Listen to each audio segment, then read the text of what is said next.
All right, let me start the recording. Okay, great. Thank you everyone for coming in today. Okay, the title of my dissertation is Localizing Seizure Onset with Diffusion Models. Here's the outline of my presentation. First, I'll introduce what are seizures in epilepsy and outline the clinical problem my dissertation is trying to solve. Then I'll introduce what are diffusion models, how they can be used to localize seizure onset. I'll go over the 3 specific aims of my PhD. And then finally, I'll wrap up with some conclusions. There are a total of 44 slides to get through here today. The introduction and diffusion models should take approximately 10 minutes, and the aims and conclusions should take approximately 40 minutes for a total of 50 minutes. In the bottom right-hand side, you can see the slide number we are on, and top left-hand side, you can see the general outline of the presentation of where we are at any given time. Now, an introduction to seizures in epilepsy. So what is a seizure? Well, the answer to that question can actually be a matter of significant debate. But an operational definition that we can work with here today is that a seizure is irregular electrical activity in the brain causing temporary abnormalities in clinical signs and symptoms. Now, epilepsy is characterized by the occurrence of seizures with specific criteria and classifications further outlined by the International League Against Epilepsy, or the ILAE. But emerging evidence also support that epilepsy can be considered a disease of networks composed of nodes, which can represent neurons up to discrete brain regions, and edges connecting the brain regions, where the interaction between these regions cause irregularities in electrical activity. So here, seizures arise not from a single anatomical focus per se, in some cases, but rather from a distributed epileptic network of interacting brain regions involved in the spontaneous evolution or bifurcation of seizure states within the brain. This is called the distributed epileptic network hypothesis. And there is support from surmounting evidence from structural, functional, and affective data that epilepsy should be recognized as a disease of networks. And seizures can be defined here instead as the irregular interaction in networks causing the irregular electrical activity in the brain, which ultimately manifests itself as a temporary abnormalities in clinical signs and symptoms. Great. So now the burden of epilepsy. Well, according to the World Health Organization, or the WHO, it is estimated approximately 50 million people worldwide have epilepsy. It costs the United States approximately $23 billion each year, or about 0.1% of GDP. But in more concrete terms, in direct costs, is estimated to cost approximately $1,000 to $24,000 per person per year for our epilepsy patients. Now, compared to other neurological disorders, which primarily affect the very young or very old, epilepsy can and does affect people of all ages.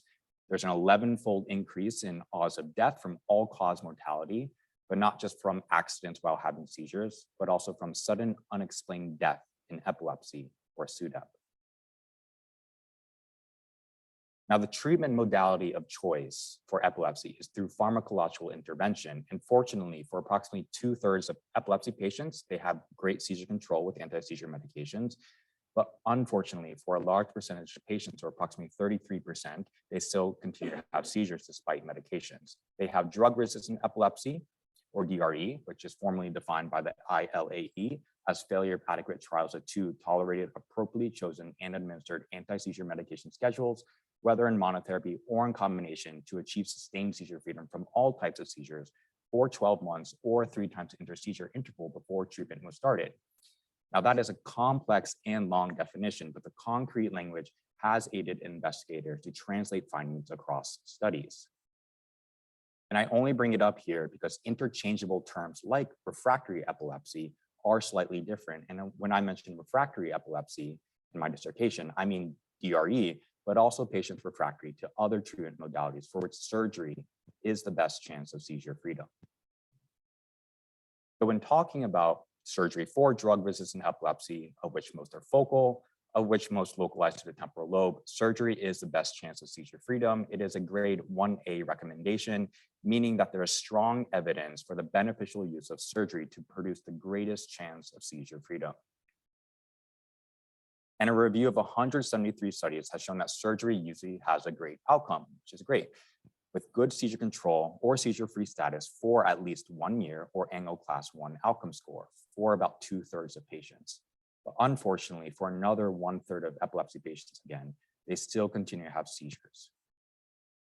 And then long-term follow-up of over 10 years has shown that we can do better, with only about 40% of epilepsy patients still seizure-free at that time.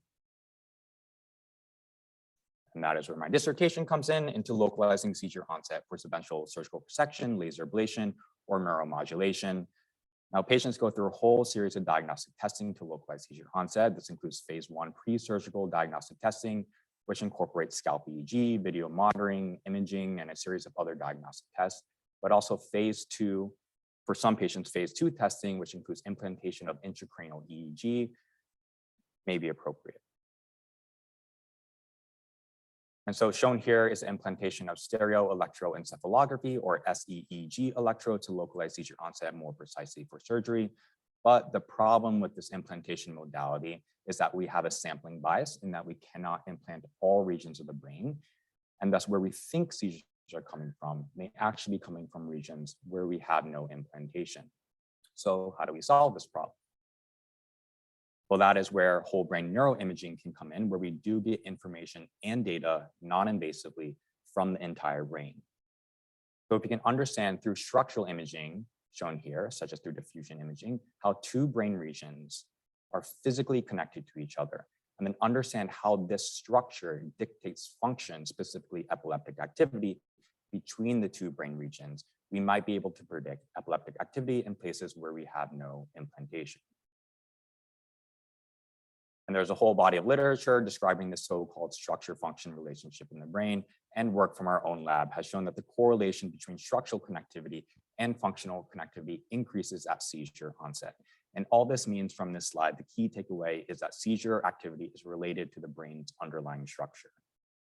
And we may be able to predict epileptic activity with the lack of sampling from specific structures once we have knowledge of this structure-function relationship.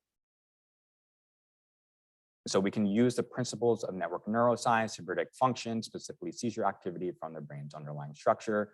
However, the problem with this previous work so far is that it does not necessarily prove seizures spread through the underlying connectome, or at least we can observe that spread given the limitations of current neuroimaging technology at the macro scale. And that is where my thesis work comes in, where I want to leverage the underlying structural connectivity of the brain to predict how seizures will spread throughout the brain and eventually backtrack the network to its point of origin, or the seizure onset zone. Well, how can we predict how seizures spread? Is by using what's called diffusion models. With some of the equations shown here, they've been used independently across fields from economics and physics and medicine to biology. They've been used to simulate spread of pathogens like HIV, coronavirus, but other things like memes and misinformation. I won't go into the nitty-gritty details of these equations, but there's many types of models, and they all essentially have one thing in common. They use the strength of structural connectivity between regions or nodes in a network to predict how spread should happen. So how can we localize seizure onset with diffusion models?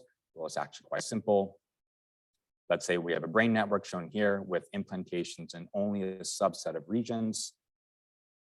Now, let's say seizure onset was in this lateral temporal lobe area. Well, based off of diffusion model simulations, we can predict how seizures should spread in a certain order and detected with that order on our intracranial EEG implantations. Now, let's say seizure onset was in a different location in this left mesial temporal lobe area. Well, given the diffusion model simulations, we would predict seizures to spread in a different order. Now, let's say this was our actual observed spread that we actually got on intracranial EEG. Well, based off of diffusion model simulations, again, we can backtrack through the network to predict where seizure onset was, possibly in a place where we had no implantation. So now the rest of the presentation is on the specific aims of the dissertation, with some short slides at the end for some conclusions. Okay, so here are the specific aims, and the framework of the dissertation is shown here, broken into 3 parts. Aim 1 is all about network creation and appropriately defining the nodes of our brain network, given the many available brain atlases in the field. The essential part of this aim is the underlying framework is that if our networks change based off of methodological choices, such as brain atlases, then our simulations of seizure spread change, and thus our localization of seizure onset can also change too. So this aim to characterize the effects of different brain atlases available in the literature on structural connectivity. Now, aim 2 is all about intracranial EEG, with the first sub-aim directed at measuring seizure spread. Now, I'd be lying to you if I said, my PhD followed this nice linear flow from aim 1 to aim 3, and it was all about diffusion models. But as it turns out in science, you have burning questions that you want to answer. And with our sampling technology of stereoelectroencephalography, we collect data from white matter and gray matter tissue. So I wanted to ask the question, are white matter signals useful since they are typically disregarded clinically and in research? So this sub-aim aimed to characterize intracranial EEG recordings embedded in white matter tissue. And then aim 3 is relating this top row of our model spread, bottom row of our observed spread to eventually localize seizure onset.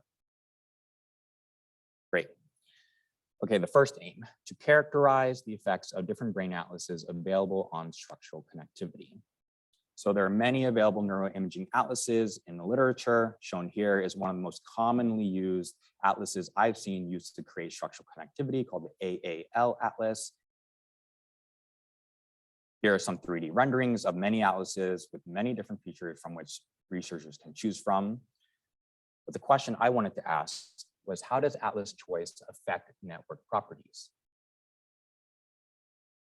So you can see in the right video here, different atlases yield different structural networks, and these networks can change with respect to many different parameters, imaging parameters, pre-processing pipelines, but also atlas features. And when looking at different classical network properties, mean degree, density, mean degree, mean clustering coefficient, characteristic path length, small worldness, these network properties do change with respect to one atlas feature, such as parcellation scale.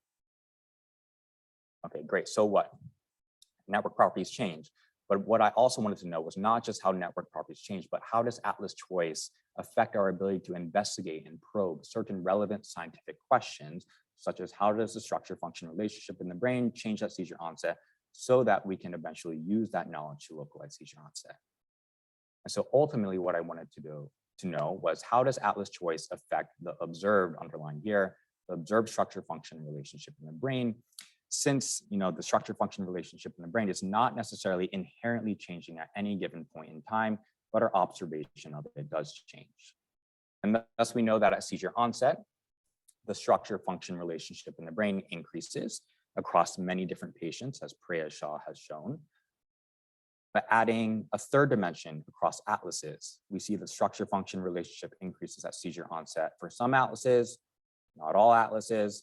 And then we begin to see trends of how different atlas features, such as scale, changes our observation of the structure-function relationship in the brain. Okay, great, we know that, but really, does atlas choice matter? And fortunately for many of us in this field, the answer is no, at least for this specific scientific question.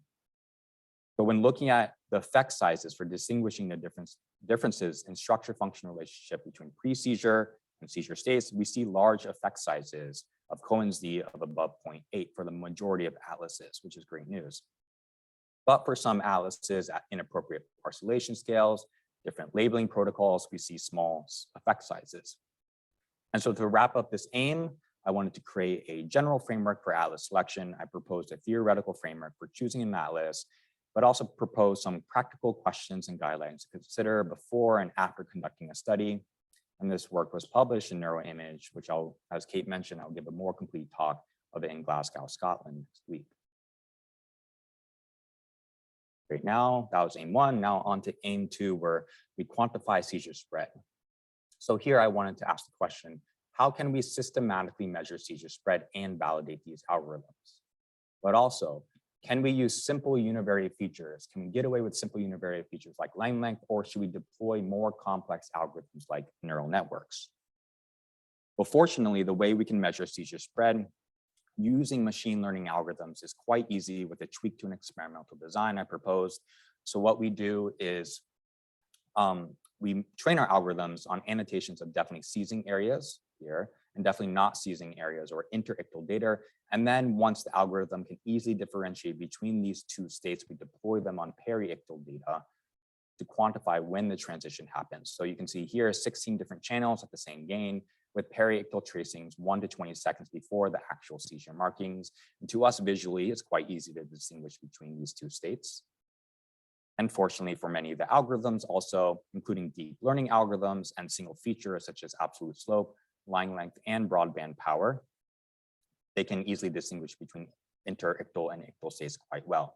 So here I use 3 deep learning algorithms, all with different neural network architectures specifically designed to work with and predict time series data. 2 are one-dimensional convolutional neural networks, or CNNs. 1 is a LSTM, or a long short-term memory network, which is a type of recurrent neural network.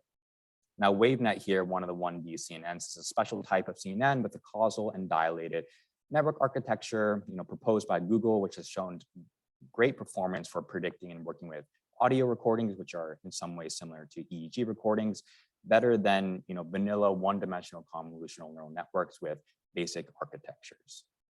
And so all I'm showing here is that we can quantify seizure spread in many different ways. We have a lot of tools up our sleeve, but I'm trying to create a more robust framework to do just that. So interestingly, some of these deep learning algorithms have AUCs nearing 1 when we do AUC, leave one out cross-validation in 13 patients, along with some of these univariate features such as line length and broadband power. They also have AUCs near 1. Now, they make sense to me because it's quite easy for us to tell the differences between not seizing and seizing areas, but really the tricky part is how these algorithms measure the transition from non-seizing to seizing states. So you can see here in this schematic using a neural network where this transition happens and where the neural network says the probability of seizing is greater than the probability of not seizing for this specific EEG tracing. Now, over the whole EEG, over all channels, you can see how each of these algorithms compare when trying to capture these transitions. Some have better contrast between the states than others. So great, now we can measure seizure spread using these algorithms, but still in this experimental design, we have to validate these spread measurements.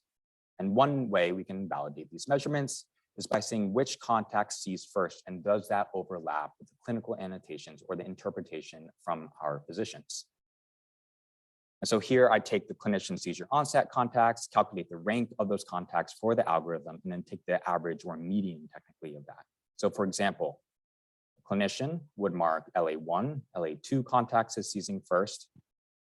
The algorithm also said these contacts seize first right here.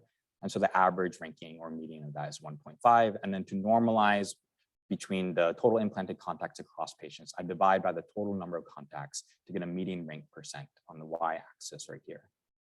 So a lower number means better. The algorithm agrees with the physician markings, and the algorithms actually all do better than chance, where a null ranking is 50%, which makes sense because all the single features shown here, absolute slope, line length, power, have been shown to coincide with clinician markings of seizure onset. But it seems like the deep learning algorithms do perform a little better than the single channel univariate features.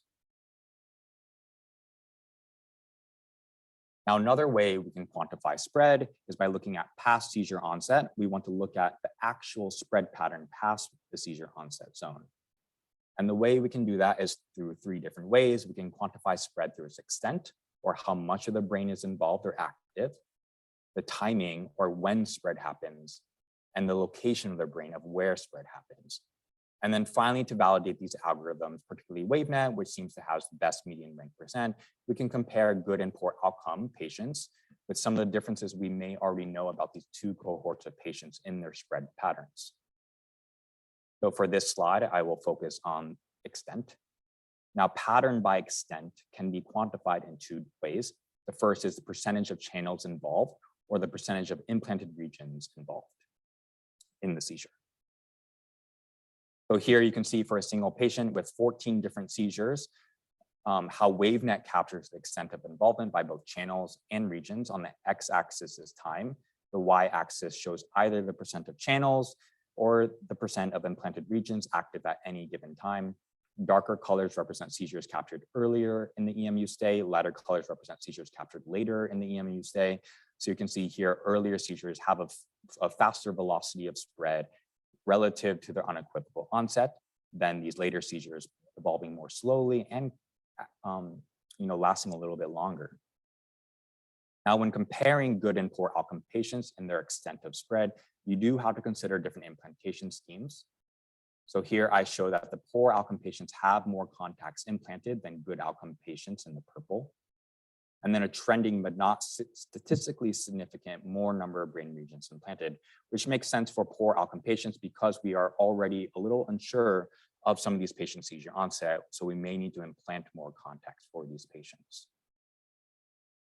Now, when looking at the percent of active contacts or regions over time, poor outcome patients have larger percentage of contacts active at around 30 seconds than good outcome patients, even in the setting of more contacts being implanted, supporting what we may already know about poor outcome patients, that they have a more distributed network or brain regions involved.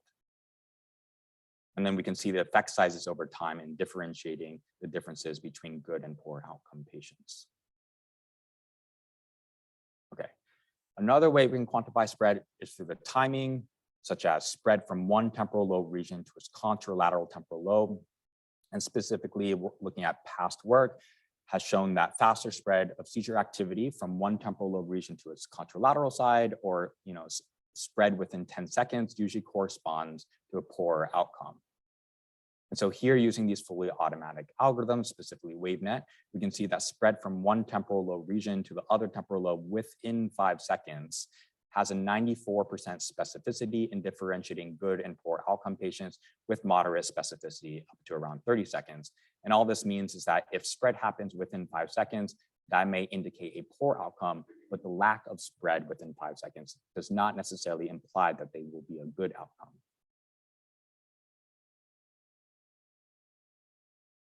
Okay, so next I wanted to know, is this spread time associated with structural connectivity, using my skills in neuroimaging?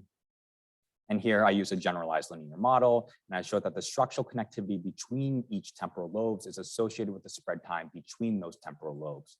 So higher structural connectivity here on the x-axis means quicker spread time. And then as sort of my negative controls, connections between frontal lobes or parietal lobes is not associated with spread times between temporal lobe regions, which makes sense because I would expect spread times between temporal lobes to be associated with temporal lobe structural connectivity and less associated or no association with the connectivity between other brain regions. Now here's for the interesting part, at least in my opinion, for where we quantify spread using all three: extent, timing, location, where we begin to classify seizures into clusters of similar patterns. So for example, we have two seizures with different activation times as measured by percent seizure length of different brain regions. Region 1 is active first for seizure 1, and region 4 is active first for seizure 2. So when performing hierarchical clustering over 275 seizures we have, over 71 patients, we can start to group similar patterns of seizures into clusters. So cluster 1, 2, 3, 4, and 5. And then across different subjects, we see patients mainly have one type of cluster pattern of seizures with some jumping to different clusters. We also begin to see associations of these clusters with good and poor outcome patients. Good outcome mainly overlaps with cluster 1. We can also see the association of these clusters with laterality, which makes sense because location is involved in these clusters, and also how long the seizure lasted. Now, the problem with hierarchical clustering as an unsupervised machine learning approach is that we have to do our own interpretation of what these clusters mean. So here you can see when we average the activation times of all patients in each cluster, where darker areas indicate areas of early spread times, and lighter colors represent areas that spread late for that cluster. So in cluster 1, regions generally do not have an early activation time because it's an average over all patients. So I hypothesize this may have been a focal cluster. How do I know it's a focal cluster? Well, because this cluster has fewer regions active during their seizures. Now, cluster 2 is an early bilateral activation of mesiotemporal structures associated with poor outcomes. Cluster 3 is a left mesial temporal cluster. Cluster 4 is a right mesial temporal cluster. And cluster 5 seems to be more of a lateral temporal cluster.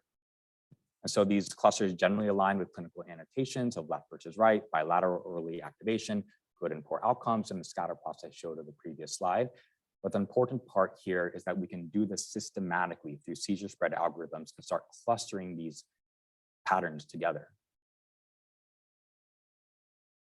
Now, when looking at the hierarchical organization of seizure spread patterns, where early branching points indicate more distinct patterns, thinking about the tree of life and phylogenetic analysis, early branch points may indicate more distinct branches.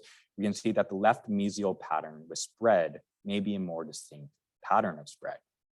And so this was aim 2, sub aim 1, to measure patterns of seizure spread, describe these patterns related to things we already know about some of these cohorts of patients. Poor outcomes is more associated with faster spread times. Understand if these spread times is associated with structural connectivity, which it seems to be so at larger parcellation scales, and then try to organize these patterns into a hierarchy across patients and across seizures. Now, the second sub-aim was tangentially related to the diffusion models, but it tackles an important question nonetheless. So this aim to characterize intracranial EEG recordings embedded in white matter. So essentially, it tried to ask if the recordings in different tissue types, such as gray matter and white matter, are different from each other. And if so, what are the differences in white matter activity between good and poor outcome patients who underwent epilepsy surgery?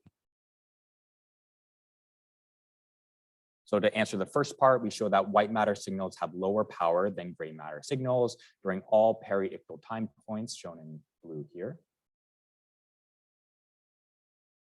Now, similarly, when comparing ictal power in relation to its baseline ictal power, white matter in red here is lower than gray matter in black. However, white matter in red seems to stay elevated post-ictally, whereas gray matter seems to return to baseline. And we interpret this finding as interregional communication detected by the contacts inserted in the white matter communicating pathways themselves is abnormal post-ictally, even when gray matter activity might return to baseline.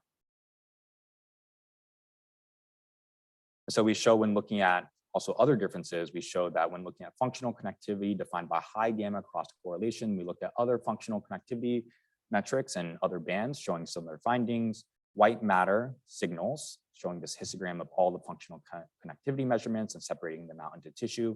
White matter seems to be more correlated with each other, even when controlling for distances, than gray matter signals with each other.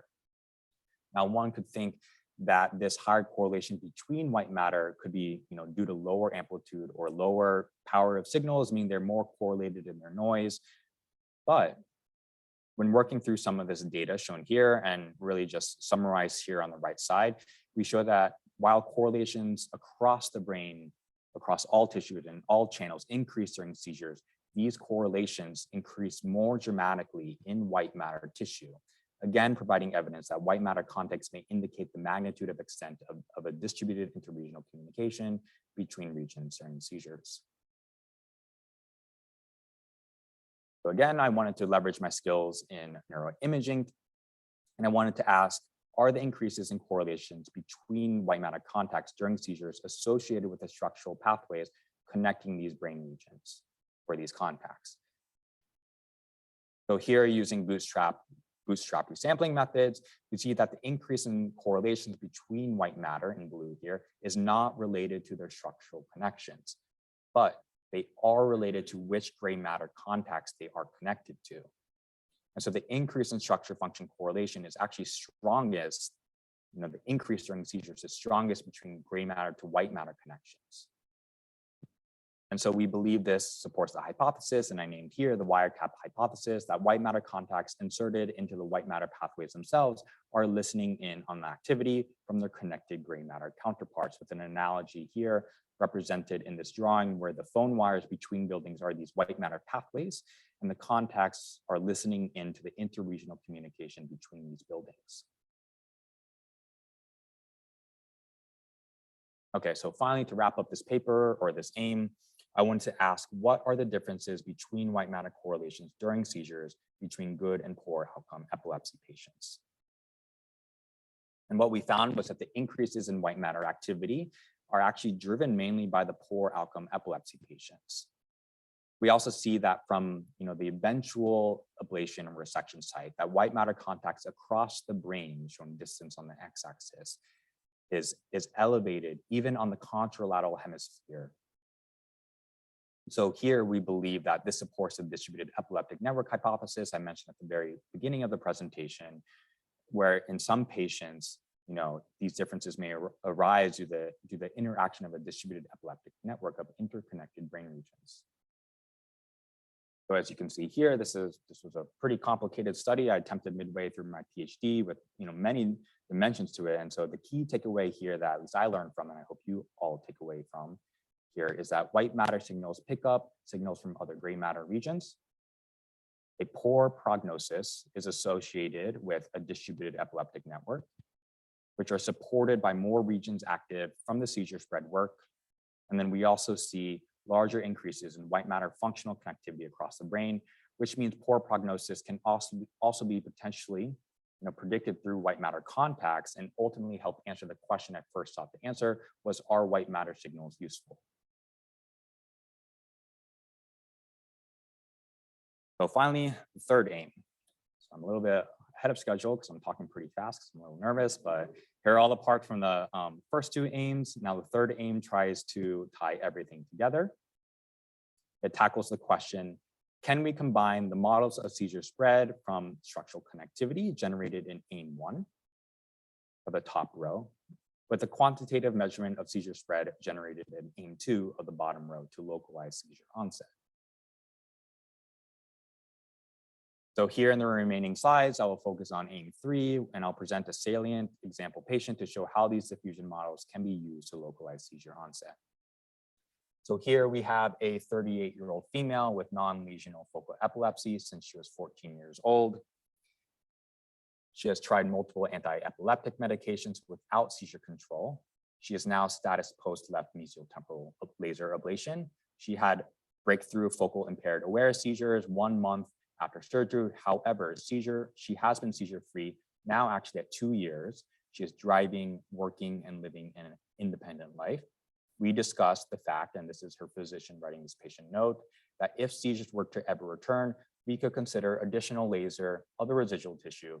And she stated that given how well it went the first time, I would absolutely do it again. So from both the patient perspective and the surgical perspective, the patient had a good outcome. Now, the case was actually discussed at multidisciplinary surgical conference where the team of physicians and other healthcare providers come together and discuss the phase 1 and phase 2 data and plans for this patient. So actually, after reading the medical record, this patient, the physicians and other healthcare providers did have some debate as to the localization of seizure onset, but consensus was that the ictal electrographic pattern is clearly first seen in the left hippocampus, anterior and posterior. At ictal onset, seen here, there is a synchronizing discharge seen throughout the ictal or limbic network, including electrodes listed in these regions. This is not followed by sustained ictal pattern. It goes away, except in the hippocampus, later spreading throughout the same network. And so consensus interpretation is that these are mesial temporal onset seizures that propagate through the sampled regions of the limbic network. Now, what are the diffusion models predictions show? Well, here, when we see the left rostral hippocampus in the brain net dome atlas shown here, we see that seizures first spread through some subcortical and temporal lobe areas first. Then it starts to spread to other cortical areas and somewhat on the opposite hemisphere. And then finally, it spreads throughout the entire brain. Now, this is actually what the seizure spread pattern would be if seizures began in the hippocampus and if the diffusion models appropriately modeled seizure spread. Here's the activation matrix or map, what it looks like, and regions of the brain are on the y-axis, arbitrarily ordered, and the simulation time step is on the x-axis. So the cream color here represents the active state of each region at each time, with the seed region active at time step 1. Now, quantifying seizure spread, we first deploy the WaveNet algorithm to calculate seizure probabilities. We perform some smoothing, some thresholding, and we see there are early contacts involved in spread, aligning with the clinical markings from the patient chart. Some contacts involved in mid-spread, some contacts involved in late spread, no spread, and then some termination. So now putting it, all the aims together. So we have our model spread on the left, our observed spread on the right with our corresponding heat maps. So the problem that I ran into in doing this methodology was that these two heat maps do not represent the same thing. The x-axis on the simulation map is in simulation time steps, and the x-axis shown here for these smooth probabilities for the seizure are in real seconds. So we have to interpolate them. And then furthermore, we have some atlas parcellations where there are no contacts in them, some contacts outside of the parcellation, so we have to exclude those. We have some parcellations with multiple contacts in them, so we have to randomly select one of them. And as you can see, early on in proposing this work, I ran into problems of atlas selection. So I wanted to know, does it really matter? But once we equalize and interpolate these matrices, we can perform a Spearman rank correlation to get a correlation of 0.74. Is that a good correlation? Is that a bad correlation? Well, let's look at another region. How about the left orbital frontal gyrus, or region number 45 in the Brain.Netome Atlas, for which this region was involved in clinical discussion. And we see the pattern of a simulation of spread for this seed region. And when we correlate this, the actual data that we got on the right-hand side with the simulation, we get a correlation of 0.58. So then when we seed all regions and we plot these correlations between the simulation of spread with the observed spread, we see that the left mesial temporal lobe structures had the highest correlation with the observed seizure spread, and this aligns with the clinical decision and eventual resection, or I should say laser ablation, in this good outcome patient.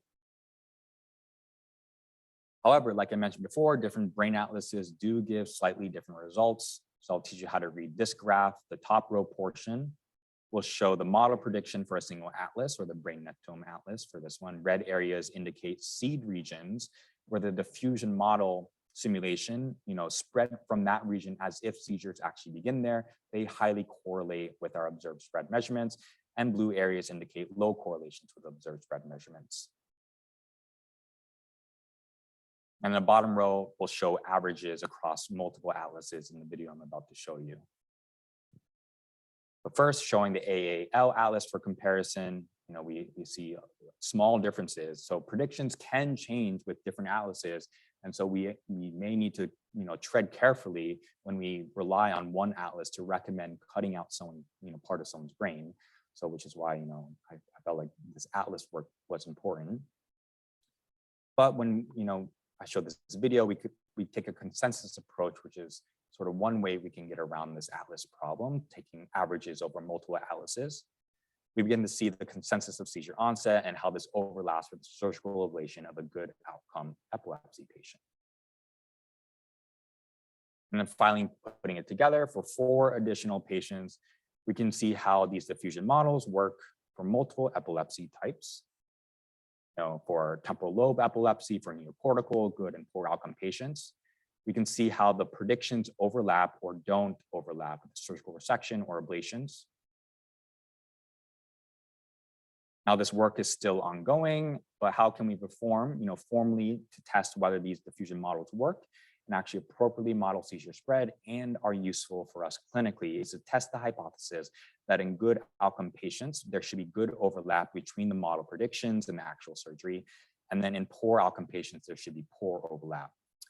So for that, we still need to collect post-op data and work out some of the kinks like optimization of the interpolation that I talked about before. And now, so finally for some conclusions. Wow, I'm like 10 minutes ahead of schedule. I'm talking so fast. So great. Okay, so to wrap up with some conclusions, there are a few limitations I want to mention in this dissertation. The first is that the assumption that seizures spread. In some patients, seizures do not spread. And so, as I mentioned before, these models have been used in, various scenarios. And so we have to, actually question what is spreading. In obvious cases like viruses and proteins, physical objects are spreading. But with information, ideas and concepts or misinformation, these things are not physically spreading. And so while also active states like infectious and non-infectious, or having an idea or not having an idea, are discrete, other things like the buildup of proteins and they spread and can build up and are more continuous in nature. And brain states are a little bit of a tricky scenario because, a seizure can be regarded as discrete. We can wake up from sleep, eat breakfast, go work out, go to a birthday party, and that, lends itself into entering a seizure state, but also moving through these states can be regarded as continuous. Which brings me to my next limitation, the assumption that diffusion models accurately model seizure dynamics. Perhaps we should not model the spread of discrete or continuous states across discrete or continuous brain regions. Other models may more accurately model brain dynamics. We have things like epileptor, composed of a lot of complex equations, predator-prey models introduced by Bill Stacy over at Michigan. And we have push-pull network dynamics, which are introduced here in our lab, source-sink models from Hopkins group, excitation and inhibition. All these models have been proposed over the last few decades to model seizure dynamics appropriately. Diffusion models is just one of the ways we can do that, although they are quite simple. So, ultimately, it doesn't matter which model we use. So ultimately, the methods, and I say plural methods, the ones that win are the ones that improve patient outcomes and our patients' quality of life. Sometimes many models may work quite well. Some models are very easy to digest and explain and convince other practicing physicians to adopt and incorporate that data into their own clinical practice. And other models are not necessarily easy to explain. But what is clear is that a general framework for localizing seizure onset, where we have our models to explain seizure activity in the top row, along with some empirical data. We have electrophysiology, imaging, clinical variables, other data that we can use. We can combine them to localize seizure onset. And so here I leave you guys with the thought: to achieve success, we need to overcome validation of any of these models that they work. Some of the barriers to clinical trials, with involvement of multiple institutions to implement prospective and randomly controlled trials. And then also some of the subtleties to convince other practicing physicians and patients to remove parts of someone's brain, from a hopefully simple to explain computer model, all with the goals to improve patient outcomes, improve our understanding of epilepsy and neuroscience. So, the question here I'm generally trying to answer today, and speaking as someone who, underwent surgery for cancer, we should perform, should we perform surgery, and where should we perform surgery? Because for many of our patients, we don't want them to have to go through all of this for nothing. And so, for this, all I can say is that that's what motivates my work. And so with that, here are the publications I've been involved with so far. Thank you for such a wonderful PhD experience, to Kate and Brian, thank you so much. And thank you for my thesis committee, Danny, Taki, Corey, and Leo. I've learned so much from all of you all through, the time that you have put in to edit my work and, grow me as a scientist. I can't express how much, support that, how much that means to me and the support you guys have given to me. Also, thank you to, everyone at the CNT. And so as you can tell, I really enjoy data visualization and animations. So actually during the pandemic, I built my own GPU computer and learned how to do 3D modeling with Blender.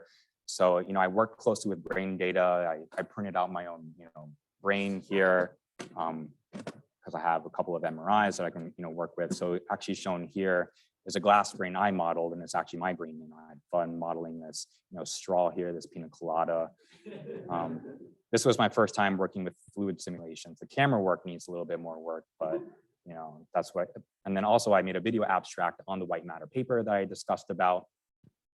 For that, you guys can watch it while I think other people, all my family and friends, my mom, of course, who's here, Nick and Braden, and all my med school classmates. The University of Florida, Dr. Fletcher and Martha, who have supported me. And then also, Sue and Buck and, my aunt and uncles who are here on the Zoom call, and, everyone who I've met over the years, or the last 6 years, Rory and Brad. Thank you so much for such a great experience.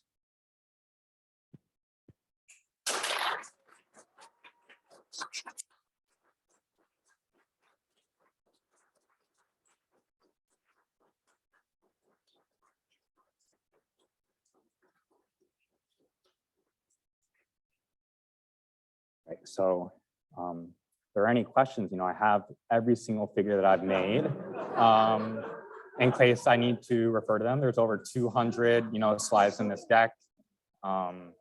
Patient tables, whatnot. This can be for, after or the closed door session that will happen soon, where all will leave, but my committee members will stay and they can ask questions. But are any questions now? Let's see, what time is it? It is 12:52, so we got some time.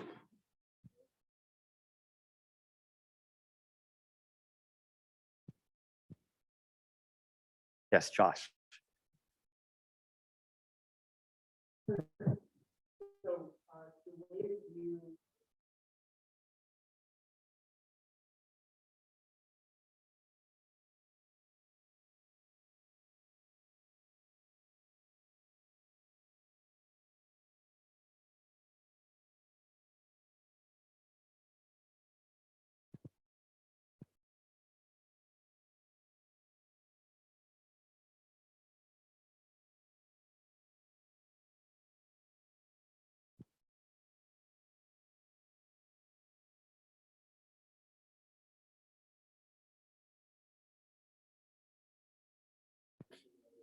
Yeah, that's actually a good question. So, right, using these, what I'm assuming what you're saying is, right, we use these algorithms to predict how spread happens or certain clusters, right? And that can change based off of, different things like medications or, so actually in this graph here, for this patient, you can see earlier seizures captured, that are darker, and you can kind of see how these seizure patterns, at least by extent, changes across the EMU. And it's not exactly every seizure is the same during the EMU stay.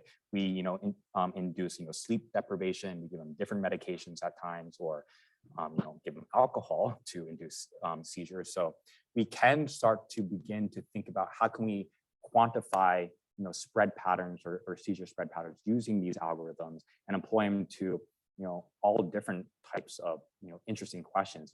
First, I spent just a whole year just thinking about how can we quantify spread very robustly. But once we do, we can certainly do a lot of cool stuff with them. But yeah, it's just the beginning of what we can do. So does that answer your question? Great. Yes, Eli.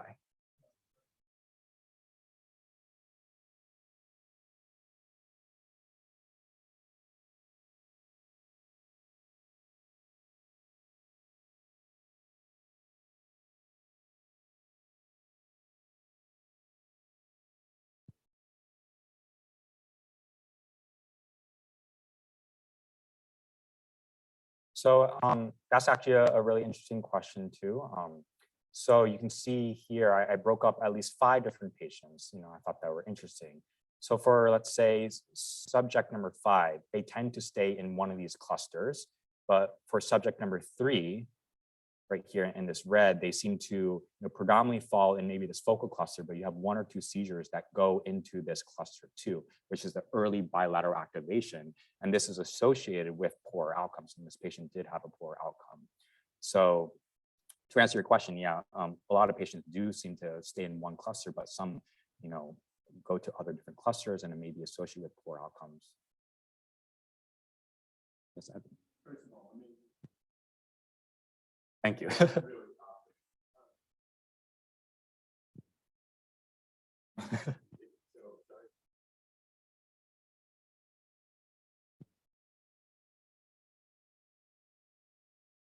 Yeah.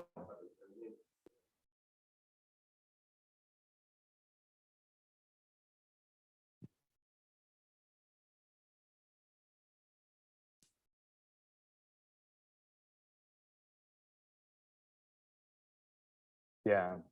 So at least in my opinion, how seizures stop is a really severely understudied part of seizure dynamics. We're always focused on where it starts because that's where, leads us to where seizures, are localized to and eventually for circular section. And so as you can see for the diffusion model simulations, I never talked about seizure termination and how do we model appropriately for that? Because you can see here for the EEG, this happens a lot for seizures. They just stop all at once across the entire brain. You may get some seizures that, stop on one hemisphere and then later it stops on other hemisphere. But incorporating, let's say, the SIR model, which is a type of diffusion model for seizure stopping, we tried those models and it seems to reach an equilibrium that doesn't necessarily capture how seizures stop. But yeah, to your point, like I don't even know how to begin to answer that question because it's just like it's not really well studied. So, and then maybe once we really understand how seizures stop, we may not be able to, not have them. We can't stop them from starting, but maybe if we understand how they stop, we can, at least try to, induce some sort of neuromodulatory devices to make them actually stop. So.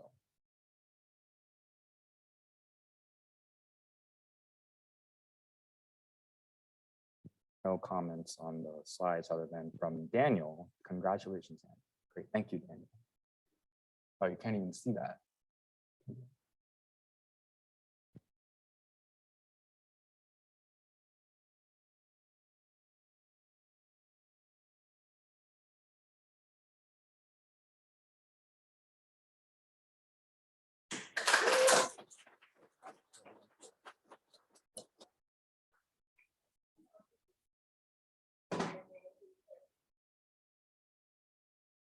Thank you, Sandy. Thank you for coming.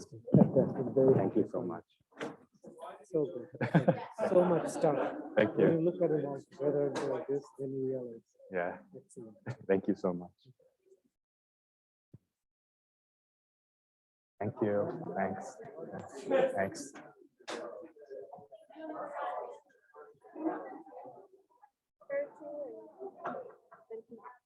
What was that? Do you want to take a minute or two and then come back? Sure. Or you guys need to talk within each other, or?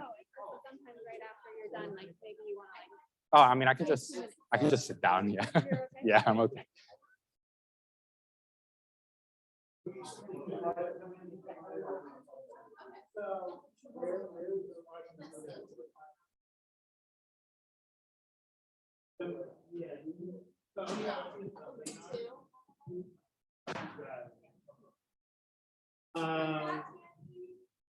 Thank you. Thank you for coming. You're done. Oh, yeah. Yes, exactly. So